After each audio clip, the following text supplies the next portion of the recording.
1858లో చాంద్ పాటిల్ పిల్లివారితో సాయిబాబా వారు మొదటగా ఈ ఖండోబా ఆలయ ఆవరణంలోనే దిగారు. అప్పుడు మహాజబత్ గారు ఆవో సాయి అంటూ పిలిచారు. సాయిలో సా అంటే సాక్షాత్తు అని, ఈ అంటే ఈశ్వర్ అని సంబోధించేవారు మహాజబత్ గారు. సాక్షాత్తు ఈశ్వర్గా సంబోధించేవారు సాయిని.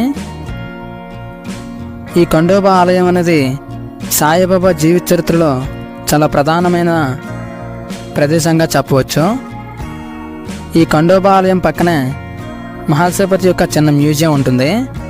ఇందులో మహాశివపతి యొక్క స్టాట్యూ, అలాగే సహచర భక్తుల యొక్క ఫోటోలు అనేవి ఉంటాయి. ఇందులోనే ఈ ఖండోబా ఆలయాన్ని నిర్వహిస్తున్నటువంటి మహాశివపతి యొక్క గ్రేట్ గ్రాండ్ సన్స్ ఆఫీస్ కూడా ఉంటుంది. వీళ్ళే ఆ మహాశివపతి యొక్క గ్రేట్